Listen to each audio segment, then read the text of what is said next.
Welcome to the Ordinary Marathoner podcast.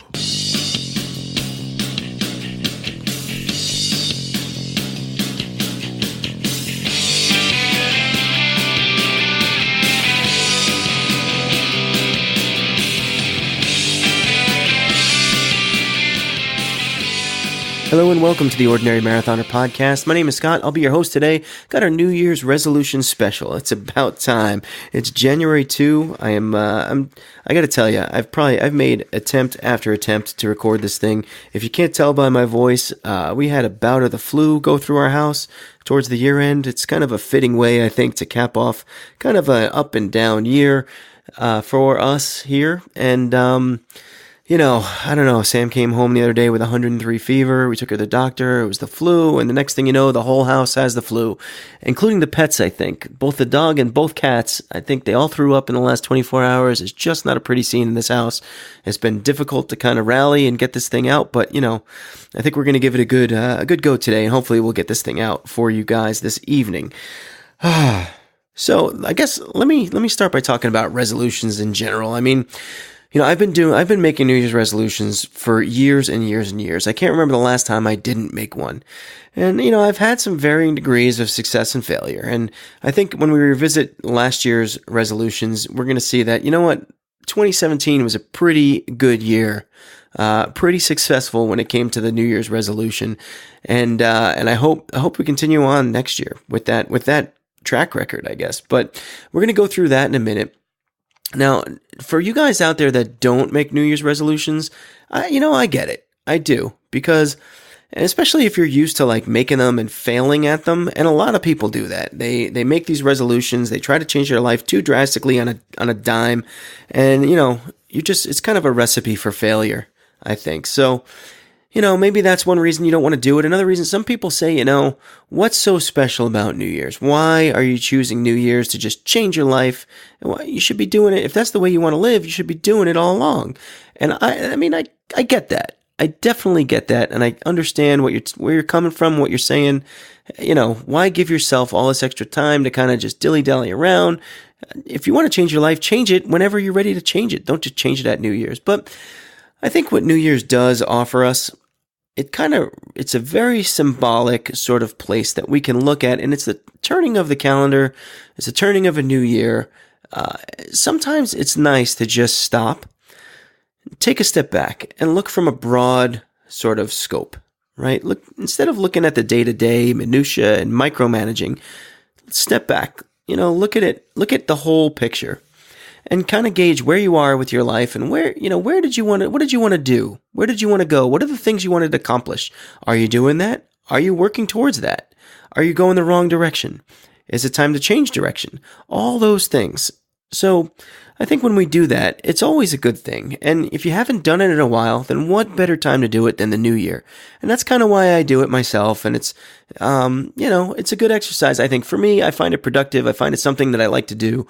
And, like I said, varying degrees of success and failure in the past, sometimes great success and sometimes miserable failure. So hopefully this is a good year and we'll set some goals for us by the end of the podcast today. I'm going to break this up into 3 parts. We're going to talk, we're going to do a little intro here, but then we're going to talk about 2017 in terms of the podcast. And we're going to see where we've come from in the podcast and their discussion groups, all that great stuff. And then where we plan on going and things we plan on doing in 2018. The second portion of the show, we're going to focus on my resolutions from last year and how I did and what happened during the year. Was it a success? Was it a failure? Let's grade it. I don't know. Not a scale of 1 to 10, but we're going to see. We're going to see how it goes. And then in the third part of the show, we're going to talk about 2018 and what we're looking forward to in this next new year and things we can accomplish and goals we can achieve and, how I'm setting up for, I guess, the new year. You can play along with you on the Ordinary Marathoner home version if you like. It's only $19.99 at Amazon.com. No, I'm kidding. It doesn't exist. But, make your own resolutions as you see fit. And, have a good time with it. It's something to be enjoyed. It's not something to be taken too seriously. But it's something, something you should do. Well, you don't have to do it, but it's something you could do, and play along. It would be great. As always, you can find this and the back episodes of our podcast at our website, ordinarymarathoner.com.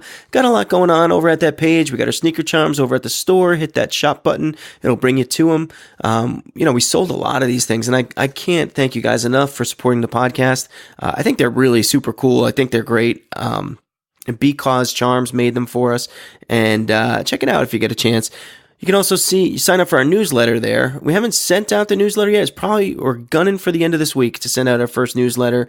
So if you haven't joined the mailing list, get on the website. In the right-hand column, you'll find a little spot. You can enter your name and your email address, and you'll be added to the list. We don't ask for fingerprints or ATM codes or anything like that. Just, your name, your address, and we're not looking to inundate your email inbox there. We're just looking to send maybe a quarterly newsletter so that if you stop listening to the podcast, if you're missing from the discussion group and you think you missed something, well, hopefully we'll pick it up in these quarterly newsletters. And, I think it's a good way for us to just keep you guys apprised of what's going on. What else we got? You can also find the podcast and the back episodes over at the aggregators, places like Stitcher, TuneIn, iTunes. And they're really cool because if you like the show, you can hit the subscribe button and you'll never miss a new episode that way. They'll always just, give you a little notice to your cell phone or whatnot. And those are great tools. You can find me over at Twitter at OrdMarathoner. That's ORD Marathoner. You follow me there, I'll follow you back. We can get the conversation going on over there, or you can head on over to our discussion group. It's on Facebook. It's called Ordinary Marathoners. It's a closed group, so it's kind of cool because none of your friends really see what's going on over there unless they're members. So you add yourself to the group. We'll approve you right away, and you can join the conversation. You can share your runs, share your practice, what you're doing. If you have questions, you can ask questions. You can share your goals, share your resolutions. I want to hear them. It's just, it's been a great, great group for the past, 9 months that we've had it running. And on that note, let's start right in, right? So the podcast itself, we started this podcast in 2016, a little more than a half a year, I think we got going. That in 2016, we downloaded we got like 2,000 downloads to the podcast, which, for a guy who just kind of put this thing together on a whim and was just really having fun with it, that's pretty good. I felt pretty accomplished. It felt pretty good. We built on that for the past year. This past year, 2017, the podcast had over 20,000 downloads. So we went from 2,000 to over 20,000. Now, I know we didn't have a full year that first year, but I like saying that we grew tenfold in 1 year. It sounds good. It sounds official, right? Tenfold. We grew tenfold in 1 year. So what a great accomplishment. We had some really amazing guests. We had Melissa Kahn on a bunch of times from Run Heifer Run. We had Dean Karnazes, he wrote a book called Ultra Marathon Man, which is a must read. And from if you're thinking about running, if you're thinking about joining the racing scene, it's very inspirational. It'll get you up. It definitely helped me get up off the couch. If you are a runner currently and you're looking for that, reasons or just really a great story on how he accomplishes running longer and longer distances. And what a great book that was. And he was on the podcast too. We had Ramon Burmo, just really, a bunch of wonderful, wonderful guests this year, that helped us get to that 20,000 download mark. So thank you all so much. Now, when it comes to the discussion group, this wasn't even on our radar last year at this point in time. We weren't even thinking about doing something like this, but, a friend of mine told me, hey, you should start a discussion group. So we did. We have over 520 members at last time I checked. You guys, a lot of you guys are active. I would say most of you guys are active with the group. I don't spend a lot on advertising, so it's really grown organically, which means you guys just have been spreading the word, telling people retweet my stuff on Twitter, and it gets around, word gets around, and next thing I know, we got 520 people on this group. Amazing support group, amazing, just entertaining and positive energy. You guys are great, and I love it, man. I love that we created this. It's just, just great people on there. We've had a number of amazing subplots in the discussion group this year. First and foremost, I think Glenn Eisenstein joined the group and shared with us his journey towards training for and running the Chicago Marathon, his first marathon at the age of 70 this year. On his way, he raised over $100,000 for his daughter's charity, the Sam Fund. and an amazing charity, an amazing journey you went on, Glenn, and I can't thank you enough for bringing us along for the ride. It was super, super entertaining, and man, what an accomplishment for you and for your daughter. Just a great ride. Another thing that we did, Melinda Howard. Melinda has been a 2-time guest on the podcast, very supportive online for everybody else. You know, if you're a runner and you're kind of following, if you're in the discussion group, certainly you know Melinda.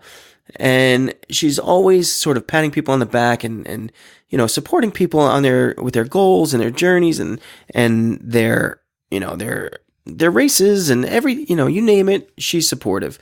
And when it was her turn to run 100 miles down at Brazos Bend this past December, we had over 50 people come together and run miles that weekend in her support, in support of her. All trying to get a buckle for her. She runs for a boy named Aiden, who is very physically challenged and just absolutely loves getting these medals that Melinda wins. Now, Melinda that day ran 35 or 36 miles, which is more than I ever have. And granted, she didn't run the 100 miles. And normally you would say she didn't earn the buckle, so you don't give her one. But the race director kind of understood that she was running for someone named Aiden. And I like to think that the 300 to 400 miles that we put on as a group behind her in support of her, you know, it sort of legitimized the fact that, or it helped legitimize the fact that this boy earned his medal. And, you know, she tried her best. I'm sure she's not quitting. Melinda's definitely not someone to look a challenge in the face and then back down. And I'm sure we'll see her again, you know, trying again for that 100-mile race sometime in the near future. But what a great thing that we all did in support of her. Now, another thing we did, and this wasn't necessarily pinned on the discussion group, it was kind of a general thing, was we put together the Million Moo March, and this was done with Melissa Kahn's group, Run Heifer Run. So in conjunction with her group, we put together this virtual race. And I was very nervous about this race because I don't like taking people's money and not giving them any value for it. And I wanted to make sure that what we did was above and beyond the price that you guys paid for it. And now we had 200 people register for this thing. Crazy. I thank you all for getting involved with the Million Moo March and running this with us. Now, we raised a ton of money for the American Cancer Society. They were so happy to hear from us, and you know, they're right on board again for us next year if we do another event, which is coming up soon. We're going to talk about that in a second. But man, you guys got together, you participated online. You know, we practically broke Twitter, I think, with our Million Moo March hashtag. People were all over the place asking us what this was and how they could get involved, and we're going to do it again. Answer, of course, is yes, we're going to do it again next year. We're actually going to do another race we're going to talk about in a second. But man, what a great event that we put on. And thank you guys again for participating there as well. Basically, you know, this site exists. This whole podcast exists because of you guys. So, you know, I can't thank you enough. And really, when I look forward to 2018 in terms of the podcast in general and the discussion group and all the things we put together, you know, I don't know how else to change things. I don't want to ruin something that's growing and doing so well on its own. I don't want to try to get advertising that that doesn't pertain to us, or there's no reason for that stuff. It's just, let's just grow this group like we're doing. Keep on trucking, keep on grinding the way we do it. That's the way us runners do it. So, you know, you're not going to see much different, I think, from me. We have a couple new things. You know, like I said, we're going to put out a newsletter quarterly, but I think that's going to be a benefit of you for you. It's not going to be something. It's not something I need. Like I'm not trying to build a mailing list to spam you guys, and that's not the reason for it. I think I have good intentions here. You know, we do, I will say this, I said I'm not going to inundate you with advertising, but we do have 2 new partners and really 2 new sponsors, I guess, for the program. Actually, if you look on the website, you might see them up there now. There's 2 links for them. It's one of them is Greasy Girl Headbands, and the other one is raceadvisors.com. And we're going to run spots for them from now and again on the podcast, and you're going to hear them. And what I got to tell you about these 2 sponsors, and like I said, I wanted to call them strategic partners, and I'm like, geez, that's such boardroom talk. And I'm really like, this is running. This isn't boardroom talk. So let's scrap the boardroom talk. They're not really strategic partners. Not really, and I don't even want to call them partners because it's not like we're sharing profits or anything. It's just, you know what? we support one another. That's just what we are. Excuse me. And so, Greasy Girl Headbands, very supportive when it came to the Million Moon March. Very supportive online when it comes to anything that we do. And so, we chatted with her and we put something together and, hoping to kind of help each other out here. So, we got her link up on the website. You're going to hear a spot from her in a minute. Unfortunately, I ran that spot with my bad flu voice. So I apologize to Mary for that right away, but I will re-record it. I promise, in my better voice. It's just, unfortunately, right now I don't have a good one. So that's kind of what we had to do. But anyway, so we have her, we have raceadvisors.com, another small business she's up and running, and she's providing what I think is going to be a great resource for runners. And what it is, it's a list. It's basically a comprehensive database of pretty much any race you can think of. You go on there and you can, if you're thinking about running a race, you can find reviews of those races. And if there aren't reviews there, you can find your favorite race, or if it's a race you've run, leave a review. She could definitely use that. We're trying to build up the website for her. And she's like, she's working so hard on this thing, and it's, she's got all these pages up, and she just needs people to go and visit the site and review the races. So listen, I told her, I said, listen, I have an audience of runners and people who run races. This is your audience. We need to help her out. So I know, excuse me, I've already written a review for Ironman Maryland. I plan on reviewing a bunch more races in the coming weeks. I'll be posting those reviews up on our discussion group, probably on the website too. Definitely on the discussion group, definitely on Twitter, but check it out, raceadvisors.com. I'm actually an ambassador for her. I got a little headband. It says raceadvisors.com on it. I got her little snail on there, but we're all looking to help each other out. And really, I couldn't be prouder to have two more gracious and hardworking partners than Race Advisors and Greasy Girl Headbands. So, that being said, I just want to mention one more thing before we cut to the first break, and that is the Ordinary Marathon, which is going to be our second virtual race. Now, we did the Million Moon March with Melissa, and I talked to her about it. I'm like, I don't really want to be the virtual race guy. I don't want to be the guy that just inundates people with, day after day, or a month after, another virtual race. That's kind of transparent. You see through the sort of the impetus there. Like, that's just a money-making scam. I don't want to do that to you guys. What I want to do is I want to put on two quality events. We're going to do the Million Moon March. It'll be the Million Moon March 2, Million Moon March 3, every year after year after year. We're also going to do the Ordinary Marathon. And it's probably going to be in April. We're looking at April dates. And we want to space it out with the Ordinary Marathon as well, so we're not in your face too much with virtual races. So right now to answer your first question, I know right away, Ordinary Marathon. What? I'm not running a marathon. I'm not running a virtual marathon. Well, here's the thing. I think what we're going to do is do this over a 10-day span. So it's going to encompass 2 weekends. And we're going to treat it as a cumulative thing. So if you run a race, if you run a certain distance on the first day and then the second day, you can add the mileage together. Now, generally the goal is going to be to run a full marathon over that period of time. However, if you can't run a full marathon over 10 days, does that mean you can't be included? Absolutely not. Absolutely not. Because the one thing we are is inclusive. My group, Melissa's group, we are definitely all inclusive. And we would rather see someone join and put in an effort and come up short than not try at all.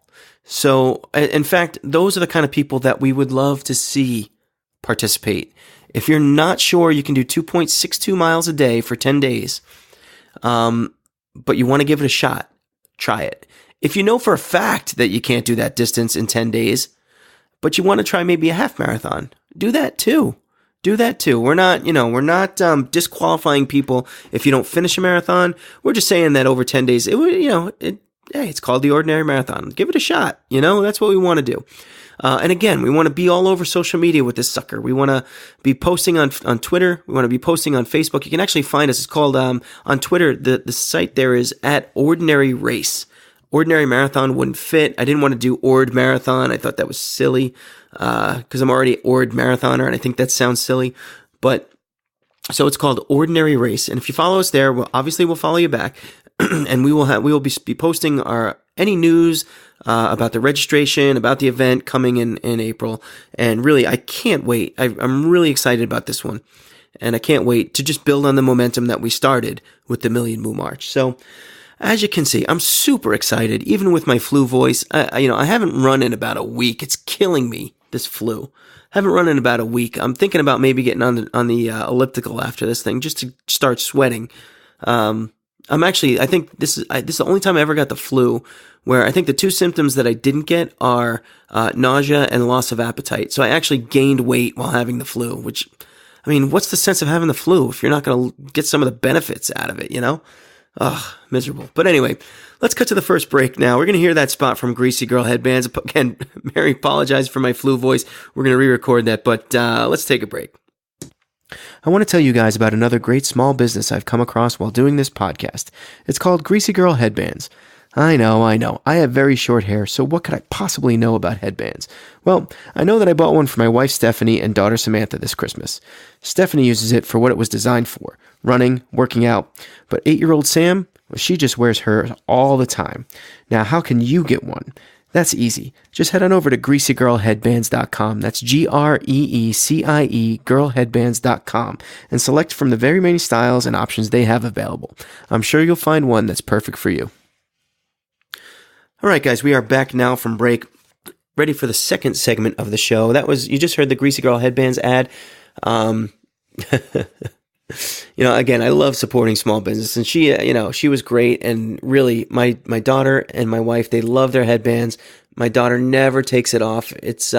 She was super happy to kind of go on the website and pick out which design that we were going to get for Stephanie for Christmas. And then when I bought them the same design, and she was surprised when she got her very own headband herself. So really cool gift. And, like I said, if you don't have hair, maybe it doesn't work for you, but if you know someone that does, it's a really cool gift. They're super affordable, and, just someone I love having on board for this podcast. So, the second part of the show now, I wanted to kind of look back on 2017. And when I do that, from a personal standpoint, I think about the resolutions I made last year. There's one, obviously, that stands out. And because heading into 2017 for me, there was one goal, and that was to finish Ironman Lake Placid and become an Ironman. For me, that was a big time goal. It was a big, huge achievement, and it took a lot out of me. It took a lot of effort, and I did it. I did it. And so therefore, we talked about the failures of New Year's resolutions and how they can really drag you down. But I think, that New Year's resolution for me, finishing Ironman Lake Placid, was achievable. It was certainly measurable, and I went out and did it. So, so there you have it. That's why you should have New Year's resolutions, folks.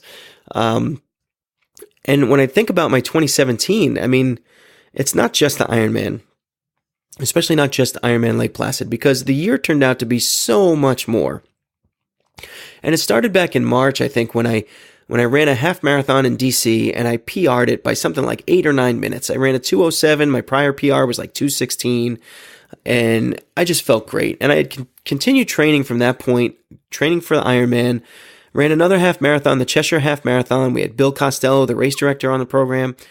He actually gave me bib number 2, which was really super cool. And I went out and I ran a 2 hour, 0 minute, and 52 second half marathon that day, which was another PR by another 6 minutes. Man, cutting that much time off of your PR in 1 year, really just cross-training, doing a lot of biking, swimming, elliptical work, lifting, all that stuff. What a great accomplishment. Then fast forward 3 months later, and I finished the Ironman. And I know you guys, a lot of you guys were there along the ride the whole time for that. And, I don't know. It felt good. And for some reason I figured I would enjoy it more. So what did I do? I signed up for Ironman Maryland 2 months later.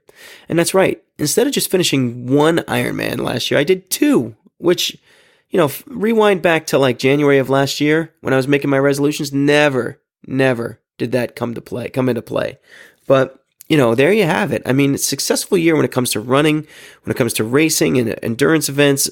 I mean, I couldn't picture a better year for me than what happened in 2017. And then, then I kind of flip it over to more of a personal angle. And, we had a good year. My family we're all in good shape. We're all healthy. My daughter is just such a great, well-rounded individual that she doesn't get in trouble, knock on wood. And I know she's 8. And I know that girls, when they get in their teens, yeah, I'm nervous. No, I don't have a shotgun. Yes, I got a permit. Got a permit for one. Still wondering about that. Excuse me. Still suffering from the flu. Ugh. But, yeah, I feel like I'm a proud dad. My daughter's doing wonderfully. We added another pet to the family this year, our cat Jorah, who we fostered and then, brought him back to health. He had a bad skin condition and when he became adoptable, we were watching him and he didn't get adopted for over a week. And we think a lot of it, people were asking about him, but when they revealed his prior health history, they, hey, there's 100 other cats here. Why do I got to take the one with allergies and potential bills? But he was an awesome cat, and I don't even like cats. So we added one to the family. We adopted Jorah. We became failed foster parents of of a pet, and the cat's been great. He's a little smelly, I will say, a little smelly, but you know what? He's a pretty cool cat, so I'm glad we got him. Now, obviously, there's one other big event from this year, and this was another thing that we didn't plan on. We didn't plan on the beginning of the year. But Stephanie and I got married this year. We got married in August. We actually had a legal ceremony in Cape Cod. Our friend Kevin married us out there. It was a really super cool event that we had. And then we had Ramon Burmo, who was, responsible for putting us together with the American Cancer Society's determination team. Stephanie was my fundraising mentor. That's how we met. So we had him do a little ceremony with our family and our friends in New York City, had a little dinner after, went out afterwards, and really, it was the perfect day. It was the absolute perfect day. And I think we wanted to get married. We knew we wanted to get married. And I know that a lot of people they love the big wedding and they love the whole year looking ahead towards the big ceremony and all that stuff. But, I don't think we wanted to spend, so much money on the wedding. We didn't want all the lead up. We definitely are more low key people. And we had our day exactly how we wanted it. And so when I look at 2017 from a broad scope, I had one resolution. I accomplished it and then some. My family is healthy and wonderful and I have no complaints. I am super excited about it. And I married the love of my life. So how can I complain? It's been an amazing 2017. I will say this. There's a but. There's always a but, right? After Ironman Maryland, I did kind of let myself go. And I got a little involved in the celebrating and just say, what a great year for me. We had the wedding celebration. We had the everything. Just what a great year for me. And, I probably was approaching 240 pounds when I decided to run Ironman Lake Placid. And I got down to 200. I think that was post-race. I was 200 pounds in July. Well, I weighed myself on January 1. I was 227. And I think as a little bit inflated because just we were up late partying and eating and doing whatever. But, I've had trouble. I've still been exercising, although not with the flu. Still been exercising. It just, I think the discipline just kind of fell apart in the last couple of months. But you know what? That's what resolutions are for, right? And, so I let things fall apart and I get it. And, it was like 2 or 3 months of enjoying and celebrating. And, I think sometimes you just have to live life and let it go. But at a certain point, you then have to circle the wagons and, get back to reality. And that's what New Year's resolutions are for. And that's what we're going to talk about in the third segment. I know the segment is a little bit shorter, but that's good. We're going to we're going to talk about how I can go about ending this trend, this 2-month trend, which I think is just a blip on the radar, and getting back into focus and putting myself together, getting ready for 2018 and the things we have in store for us. So let's cut to the second break, and we'll come right back with next year's resolutions. Hey guys, my friend Lauren is creating an incredible resource for runners and triathletes. It's called raceadvisors.com. She has amassed a list of thousands of races, 5Ks, 10Ks, half marathons, marathons, ultramarathons, and triathlons, and anything in between. If you're thinking about running a race, Look it up and check out the reviews. Have a favorite race of your own? Look it up. See what others have to say about it. Or better yet, leave a review of your own. RaceAdvisors.com. Read it, race it, review it. All right, guys, we are here with the third segment. That was our ad for RaceAdvisors.com. And like I said before, Lauren has put together a really amazing website. It's going to be an amazing resource for us down the line. She just needs people to go in there and review the races. And I know you guys are going to help us out. She's been a wonderful supporter of the podcast, of all of our discussion group and Twitter feed. And I hope the best for her and her business and her little project here, a big project. Let's be honest, it's a big project. But I think we can help her out. So, if you got some time, go on over to raceadvisors.com, look up your favorite races and see if there's reviews on there. And if there aren't, just add your own. It'll be very helpful to her. And like I said, I love helping small businesses. So that's the way we're going to go. That's the way we're going to go this year. As for me, 2 weeks ago, I thought I had some good ideas as to what I wanted to do in 2018. And they were very specific.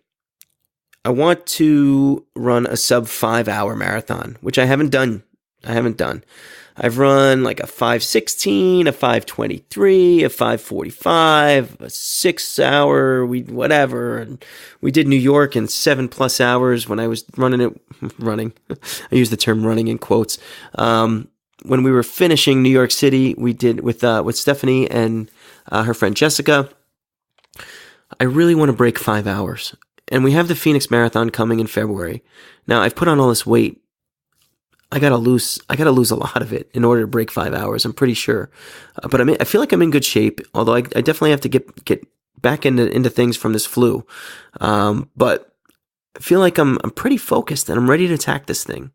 I'm ready to get it going. So I'd love to run a sub 5 hour marathon in Phoenix, and then fast forward to Lake Placid that I'm running again in July. Now I have a bet going on with my friend Jim and my friend Joe. And they're both faster than me, and they know they're faster than me. But so we have a bet, and Jim is spotting me 90 minutes, and Joe is spotting me 60 minutes. And so the three of us, whoever comes in first, gets a steak dinner. I think him and his wife get a free steak dinner from the loser. The person in the middle is a wash. You're a neutral. Nothing happens. You don't win, you don't lose. The person who comes in third has to buy the dinner for the winner and his wife. And not only that, but at that dinner has to themselves order a vegetarian meal. So that person can be sitting there eating pasta the day after an Ironman when the other guy and his wife are eating steak, which doesn't sound fair, but that's the bet. So I have a lot of work to do here, folks. I am way behind. I mean, I finished Lake Placid in 15:55. 15:55. Whew, that would have cut it close. 15:55. And Joe did Lake Placid last year in 13 hours. So if he stays the same, I got to beat 14 hours. So that's kind of the goal, a 14-hour Ironman. And I know where I can improve, and that's mainly the bike. I definitely can improve on the run as well. But really, I'm focused on the bike and trying to get the time down through that. Mainly, and we'll see how things work. We have a long way to go. Now, those were initially my resolutions. That was going to be it. And I kind of started thinking about it, and I'm like, I have never been good setting resolutions like this. I never follow through. And what I mean by that is that, my first marathon I trained for, I loved training for it. I loved accomplishing it. And then once I finished, I signed up for more marathons, but I never quite trained as hard as I did for that very first one.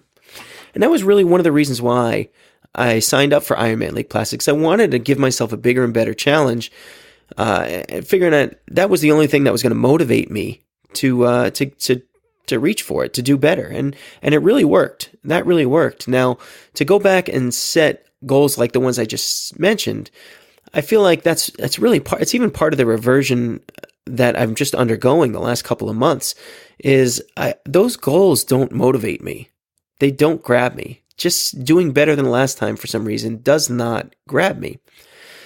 And I'm concerned that if I set those as my goals, that there's no way in hell that I'm going to follow through. So, and I knew that. I kind of knew that off the bat. And the last couple of weeks, I've been doing kind of a lot of soul searching, but also I've been looking for alternate resources and doing some research on motivation and, things that like why, and I talked to my coach, Nick Cumbo, and we talked about it. And, he's like, yeah, there's this thing called the Ironman Blues. And it's like a legit thing that once you finish it, you kind of lose your fear. And truth be said, Ramon Burmo talked about this to me once before, losing your fear. You no longer fear the race. It's no longer this gargantuan monstrosity that is such something to overcome. You've done it once. You know what it takes. So you don't fear it. And maybe you should, but it doesn't motivate you to get out of bed. And, one of the things I think about was I remember going to bed, especially those last month or two before Ironman, and thinking to myself, geez, I didn't do my bike today. What time is it? It's like 10 o'clock. I'm supposed to get up for a swim in the morning. I'm exhausted. I'm tired. But you know what? I got to practice that bike. So I go downstairs. I get on that bike for an hour and a half, and I push it out, and I sweat like crazy. I go to bed after. And then I get up and I go swimming the next day. Now, fast forward to like the last few weeks, I have bike rides to do. Say, like, for example, Thursday nights, I coach my daughter's basketball team. So I'm coaching the team. I come home. It's 8:30. We've got to put Sam to bed. It's 9 o'clock. I kind of wind down. And I'm like, it's like 9:30 and I'm exhausted and I just want to go to bed. And I don't have that energy in me to go downstairs and do that workout. Compound that with the mornings where I have not woken up before work during the week on a weekday since Ironman Lake Placid. And we're talking about 5 months of not getting up before work to work out. And that's a detriment to my training. It's necessary for my improvement to get up early in the morning and to get things done and get the job done. I'm not doing it. I'm not doing it at night. I'm not late at night. I'm not doing it early in the morning. It's not working. So how do I, and so in other words, setting these new goals, these aren't going to do anything for me. So like I said, I was looking at some motivational speakers, and there are definitely, I think when you have to tread, it's sort of like a strange world when it comes to the motivational speakers out there. I'm a very cynical person, and I'm very, I don't know, I'm very skeptical about things. And part of it's probably to do with my career. I have to deal with salespeople all day long, and I have to sift through the bullshit and find out what's real and what's not. And I got to tell you, I walk down that self-help aisle at Barnes & Noble, and I look at books and I just laugh because I can't take them seriously. I feel like so many people, they get a little gimmicky idea in their head. They back it up with pseudoscience or some kind of, I don't know, story or whatever. And then they hit you with it. They write a book. They put out some videos. They sell advertising like podcasters do. And it's a pitch. It's a pitch. And I don't like being sold a bill of goods. I like legitimate things. And now the thing is different. And another part of this is that people are motivated through different ways. The same type of motivation used to get person A into gear may not work on person B. And I'll give you an example. I'll give you an example from like when I played high school football, right? I remember being in the huddle, and I remember looking at some of the guys, and I remember telling them there were certain guys that you could challenge. And I remember, I just getting on someone's case, and, you can do better. You can, pick yourself up, you're getting your ass kicked, challenging those people. You could run that guy over. Certain people like and feed off of that sort of negative, challenging, you tell someone they can't do something, and they're more likely to do it than if you pat them on the back and tell them that you can. And I am one of those people. I am one of those people that I respond more towards people who tell me I can't do something and people who challenge me to do something that they think I can't do. I respond to that more than, say, other people on the team who might, if you challenge them and you challenge them too hard, they might, like a turtle in their shell, just kind of crawl up in that shell and lay on their back and roll over. And they won't respond. And it's true. And I know people that in both directions, that some people take the criticism well, they take the challenge well. And some people, they need encouragement. Hey, you'll get them next time. Hey, don't worry about it. Shake it off. You'll do better. I got faith in you. I know you can do it. That kind of, and it's all good. Well, it's all good for me. For someone like me, it's all good. I like the pats on the back. Don't get me wrong. I love the pats on the back. I love the encouragement. I love the positive energy. I just don't respond to it.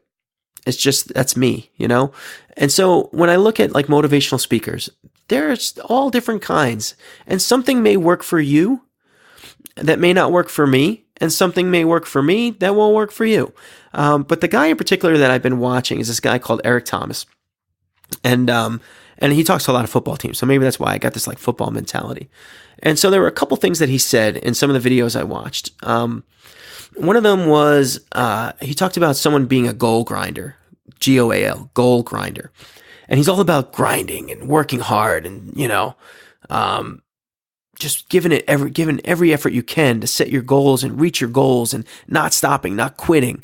And I love that. I love that kind of talk. I love that encouraging but real life kind of. It's like there's no excuses with him. There's no, And so when he talked about being a goal grinder, what he said was people work towards a goal, they achieve that goal, and that's it. They got the goal, they move on, and that's it. They stop grinding, and that's me. It was me. And then later on, he was also talking about, what do we all want? Like, what are the real goals here? What are we setting? What are we, and he's like, the goal that a lot of people set, and one of them he mentioned was personal freedom. You want personal freedom. You want to do things that you want to do. You don't want to be stuck in a job that you don't want to go to. You don't want to be stuck doing things that you don't want to do, and sitting on the couch all day. I mean, really, do you want to sit on the couch all day and watch TV? Or do you want to be up and around, being healthy, being active? I mean, it's sort of a disease when you think about it. I mean, yeah, TV's entertaining. I like watching football more, as much as the next guy. But when I look back at the last few years of my life, say the last 10 years, I know that I had much more productive years that I'm more proud of what I've done, more proud of the person who I was when I was active and up and achieving goals and doing things that I wanted to do than when I was, at the whim of the advertiser, say commercial to commercial, couldn't turn the channel. And, I did hit a little bit of that lull this past couple months when I was gaining some weight, checking my cell phone too much, and the fact of the matter is I have time to work out. I have time. I could do it before work if I want. I've done it before. I can do it late at night if I want. I've done it before. But for some reason, the last few months, I just haven't been doing it. And it's bothering me. And it's bothering me to the point where I had to change this whole special around because my goals that I wanted to set, my time goals for my 2 races, they're blown to bits because I don't think that that's not going to motivate me enough. So, I started thinking about the things that really motivate me. And one thing I thought, I don't necessarily believe in fate or anything like that. And I've been trying to put this podcast together for a couple days now. But yesterday my daughter came home and we decided to do a little exercise, and we each wrote down 3 New Year's resolutions. And, mine was like to put a garden in the backyard and to train for the Ironman. It was just kind of like very generic, general things, not for this program necessarily, but kind of for the entertainment of the moment. And when Samantha put her three resolutions down, her first one was that she wanted to train for and finish a kid's Ironman. And I didn't prompt that from her, I didn't tell her that she has to be a racer, she has to run. I never impose my habits on her. But what it is she's watching. She's 8 years old. She's watching her dad. She sees me do these races. She sees me doing this podcast and talking in this microphone and talking to people on Skype. And, we go to the race store together. She always likes to buy those waffles. She eats those waffles like crazy. And the Honey Stinger waffles. They're not a sponsor, by the way. We'll chat with them later. But Sam loves those things. And so for her to come out and say as her resolution that she wants to do a kid's Ironman, I thought that was amazing. Now, I don't really think that there's a kids Ironman out there. For maybe there's like a little event before the Ironman. I think there is actually. And it might be a small thing, and maybe I can get her involved in it. I'm not sure. But I will tell you this. I tried to get her to run a 5K like last year and the year before, and she's nowhere near a 5K. I don't even think she could really run a mile. She's got a lot of energy. She plays basketball. She's very active. She doesn't have the discipline, I think, to pace herself to the point. She wants to run fast, right? She gets out there. She runs too fast. She gets tired. And the 5Ks that we finished, they finished with her on my shoulders probably did more miles on my shoulders than she did actually running or walking. And that was 2 years ago. She's getting heavier. She's getting bigger. And I can't take her on these 5Ks because I can't do 2 miles with an 8-year-old on my shoulders. It was one thing when she was 6. Now she's 8. I don't know. That would be some workout for me, man. Anyway, so I think my plan is that we're going to put together a little Ironman of our own. And, my gym is down, and Sam can go into my gym. She uses the pool down at my gym. We're going to go down to the gym, and we're going to test her in the water. And then we're going to, if she can do say she can do 4 laps. I'm thinking that's probably what she can do. Well, then we're going to set a goal, and we're going to do 6 for her kids Ironman. Then we're going to ride her bike down the path. The path down and back is 3 miles. So I think that's good for her, a 3-mile bike ride. Then we're going to put that down, and we're going to run 1 mile, whether she runs it or walks it. And the thing is, we're going to do this. She's actually going to go with us up to Ironman Lake Placid to watch me participate. So she's going to see what it's all about. She's going to see what it takes to finish these things. So once she sees it, and then she actually experiences it on her own, albeit at a much smaller distance. I got these ideas in my head, and I'm like, my God, this kid's watching me. This kid sees what I do. And now we're growing up in this era where these kids, they love their iPads, and they love they love to sit in front of YouTube and watch videos and play video. They don't like to go outside anymore. She likes to sit indoors. It's like pulling teeth to get her to go outside and play. Pulling teeth to get her to do something productive instead of, do some writing, read a book, do something productive instead of sitting around all day. It's really hard. And now that she seems interested in what I'm doing, I think it's my job as a dad to get her to keep doing it, or at least get her to try to do it, or at least let her see what it takes in order to accomplish these things. And then hopefully, that gets her off her ass. I know she's 8, but, bad habits form early. And, and I think that, when I talked about fate, I think me getting the flu and not being able to put this together until I saw Samantha's resolution and sort of got that flavor of where she is and what she's doing and what she's watching and what she perhaps wants to be. That wasn't really part of my thinking. I had my time goals in mind. I had my 5-hour marathon and my 14-hour Ironman. That was, and I knew that was in trouble. But, after seeing my daughter write this, I'm like, man, I am the example. I'm the example. So that, folks, is my resolution for this year. It's not very measurable.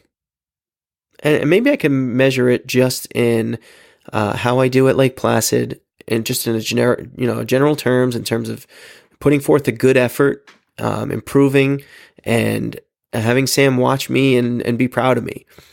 Maybe it's in how Samantha does with her own kids Ironman this year. Whatever that may be, my resolution for this year is to not be as selfish about my training and my running. It's to impart this somehow, this lesson of hard work and determination and, focus and making time for the things that are important to you to accomplish the goals that you want to accomplish, and to make sure that lesson gets through my daughter's head. And to do that, I need to set the example. And so that, ladies and gentlemen, that is my resolution. I might even that should be a tattoo. Set the example. How do you like that? It won't be, but at least not on me. But, I think for me, it really kind of struck a chord because, I put some things out there about what should I do next year? How should I do bigger and better things? And my friend Nick said something like, your wife did so much for you last year in terms of supporting the family while you're in training and schlepping your stuff around, doing all that stuff. And she did a lot. He's like, why are you going to set a goal like this and just, continue on with, doing a 100-mile race or doing the next biggest thing? And, and he was right. Like in one respect, he was right, which is I do need to ingrain my family more into my activities and my training. And that's kind of that's my resolution for this year, is to focus on the family in the scope of setting a good example. And that's it. That's it for me. And, I know it's going to be kind of difficult next year during this special to look back and say, was it successful? And did I do the things that I wanted to do? Because it's not measurable. There's no way that I can say, I could do a 15, hell, I could DNF Ironman Lake Placid and still set a good example if I do things the right way. If it's not, it's not measurable is what I'm saying. But, I'm going to hold my feet to the fire on this one. And I think when it comes down to things like diet, I have to think about setting the example. Do I want to be 227 pounds? I don't. Last year I wanted to be 180, 190 for the Ironman. I was 200. So I never even reached my weight goals from last year. But, I don't want to be fat dad. And I was at one point, and it's funny because Sam sees pictures of me. She can't even believe it. And she was there.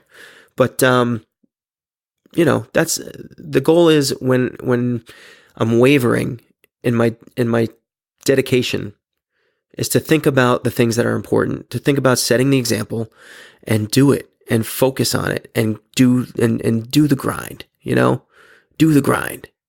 And that's what I'm doing. That's my 2018 New Year's resolution.